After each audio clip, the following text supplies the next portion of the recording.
ఇక Hyderabad real estate అభివృద్ధి కోసం నగరం నలువైపులా ప్రాజెక్టుల స్థాపనకు సర్కార్ చొరవ తీసుకుంటుందని పరిశ్రమల శాఖ మంత్రి శ్రీధర్ బాబు చెప్పారు. రాష్ట్రంలో స్థిరాస్తి రంగం ప్రత్యక్షంగా 10 లక్షల మందికి ఉపాధి కల్పిస్తుందని, జీఎస్డీపీలో 8% కలిగి ఉందని తెలిపారు. హైదరాబాద్ లోని నాగోల్లో greater east zone builders association నిర్వహించిన సమావేశంలో మంత్రి శ్రీధర్ బాబు ముఖ్య అతిథిగా పాల్గొన్నారు. అక్రమ కట్టడాలను నిర్మూలించేందుకే హైడ్రాను తీసుకొచ్చామని స్పష్టం చేశారు. సక్రమ నిర్మాణాలు చేసే వాళ్ళెవరూ భయపడాల్సిన పనే లేదని సూచించారు. ఈస్ట్ జోన్ కి ఐటీ ఇండస్ట్రీలను ప్రాజెక్టులను తీసుకురావాలని గెబా యూత్ అసోసియేషన్ అధ్యక్షుడు విక్రమ్ కుమార్ ప్రభుత్వానికి విజ్ఞప్తి చేశారు.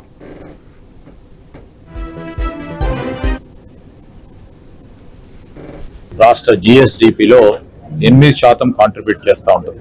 10 లక్షల మందికి ప్రత్యక్షంగా పరోక్షంగా ఉపాధి కల్పించే ఈ వ్యవస్థకు సంబంధించి దీని పెద్ద ఎత్తున ఏ విధంగా ముందుకు తీసుకెళ్లాలో ఒక ప్రణాళికబద్ధమైన కార్యక్రమం తీసుకొని ఇక్కడ బిల్డర్స్ కు సంబంధించి కానీ అదే విధంగా వీరిపై మరి ఆధారపడి ఉన్న అనేక మంది కస్టమర్స్ కు సంబంధించిన ప్రధానమైన అంశాలను దృష్టిలో పెట్టుకొని రాబోయే కాలంలో మా విధి విధానాలు కూడా విధానపరమైన నిర్ణయాలు తీసుకొని ముందుకెళ్తామని ఈరోజు ప్రత్యేకంగా జేవా నిర్వహించిన ఈ కార్యక్రమంలో మేము రాష్ట్ర ప్రభుత్వం తరఫున మరి ముఖ్యమంత్రి గారి సంబంధించి ఈరోజు మా ప్రభుత్వ లక్ష్యాలను కూడా చెప్పడం జరిగింది. ఈరోజు మేము చేస్తా ఉన్న ప్రధానమైన కార్యక్రమం హైదరాబాద్ రాష్ట్రంలో ఎవరైనా పెట్టుబడులు ఈ రంగంలో చేయాలంటే ఇక్కడ ఎవరైనా భూమి కొన్నా, ఇక్కడ ఎవరైనా ఫ్లాట్ కొన్నా, ఇక్కడ ఎవరైనా బిల్డింగ్ కొన్నా రేపు న్యాయపరమైన చిక్కులు ఉండకూడదు.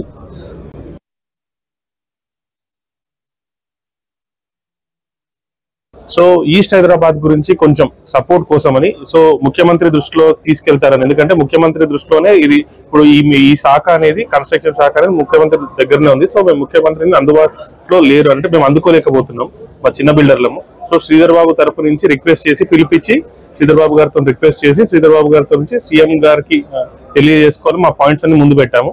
అందులో ప్రధానంగా మార్టిగేజ్, ఓసీస్ అన్ని లేట్ అవుతున్నాయి, పర్మిషన్స్ కొంచెం లేట్ అవుతున్నాయి. So registration charges, stamp duties కూడా ఎక్కువ ఉన్నాయి. సో అందులో ఒక 2% తక్కువ చేసినా సరే రియల్ ఎస్టేట్ మార్కెట్ పెరుగుతుంది అని చెప్పి మేము మా తరఫు నుంచి చెప్పాం. శ్రీధర్ బాబు గారు కూడా చాలా పాజిటివ్ గా రియాక్ట్ అయ్యారు.